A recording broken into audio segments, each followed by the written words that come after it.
Hey there, everyone. Welcome back to Utility Sports. And we have news here on Goran Dragic. Of course, he got bought out by the San Antonio Spurs, and we have finally found the destination that he is going to land in. Make sure you guys leave a like on today's video if you're excited. Brooklyn Nets fans, welcome to the channel. Hopefully, you guys do enjoy today's content. Make sure to check out some of our other videos as well. And then also subscribe to the channel if you guys are new. That would mean a lot. Now, let's get into it here. According to Shams Charania, he reports just in, Goran Dragic is signing with the Brooklyn Nets, sources tell The Athletic and Stadium. So huge here. Huge. The Goran Dragic finally does sign. I had made a video on my expectations on the top 5 places for him to land in. I did not include the Brooklyn Nets on here, but of course it does make some sense, and I didn't really take that into account when I made that video. His relationship with Steve Nash, of course, the two of them were former teammates back in Phoenix early in Goran Dragic's career. And those two guys in the backcourt together at that time definitely did have a good relationship. And I think that was huge here in Steve Nash bringing Goran Dragic into Brooklyn. And it's an interesting fit for me for a few different reasons. We'll talk about those right now. First of all, the Nets, of course, there's a lot of moving pieces going on already there in Brooklyn. You traded James Harden. You brought in Seth Curry, Andre Drummond, Ben Simmons.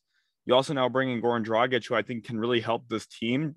Don't get me wrong here, but you already do have Kyrie Irving for road games, for most road games, excuse me. You can't obviously play him against the Knicks or against the Raptors.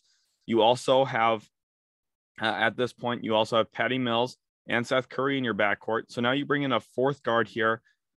Goran Dragic, he's definitely going to have a role. It's just interesting on the road. I'm not sure how many minutes he's going to get with Kyrie Irving there when he's playing.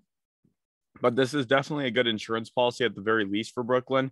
And I think he's someone who could really take a lot of minutes if they need him, because he's going to be a very dependable guard. He's comfortable handling the ball against pressure. For his career average is about 14-6 or 14-5, excuse me. So I think Goran Dragic is a really good pickup here for Brooklyn. Defensively, I'm not exactly sure. And then the other thing is, too, when you have Ben Simmons, he's another ball handler. So Dragic, who is a good three-point shooter throughout his career, he can spot up, but I think he's better off with the ball in his hands, manipulating the pick and roll a little bit. So it'll be interesting to see how Simmons fits alongside Dragic as well. But Brooklyn definitely did need to improve the roster still a little bit.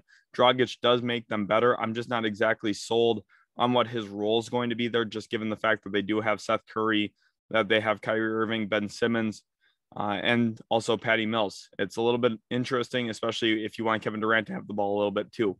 I'm not exactly sure what all the roles are going to be for all these guards, but I do think they're in Brooklyn. They did get better with this signing. Goran Dragic is a really good veteran player, and his relationship with Steve Nash, I think, was pivotal for him to choose Brooklyn over some of the other options like the Milwaukee Bucks, the Dallas Mavericks, the Miami Heat. I think a return there would have made some sense as well. He opted to go to Brooklyn, and I think Brooklyn is better because of it. I'm just excited to see how it all plays out.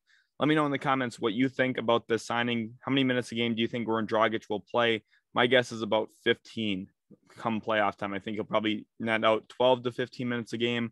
And I think that's going to be huge for Brooklyn. I think it's going to really help this team, give them a little bit more depth. And that's just for the home games. When Kyrie Irving is not available, he probably plays closer to 20. So I do think this will help that team. I'm just interested to see which way they use him, if they put the ball in his hands or if they ask him to play off the ball a little bit more than he has in his career.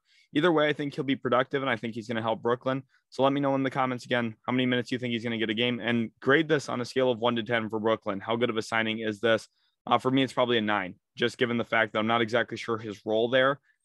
Wouldn't make it a 10 for me, but he's a great player, and you get him in here essentially for free, just bringing him in through the buyout market. So again, really good move for Brooklyn. I think this is going to help their team probably advance a little bit further in the playoffs. And I think he does move the needle a bit. So good signing. Again, hopefully you guys enjoyed. If you did, leave a like, subscribe.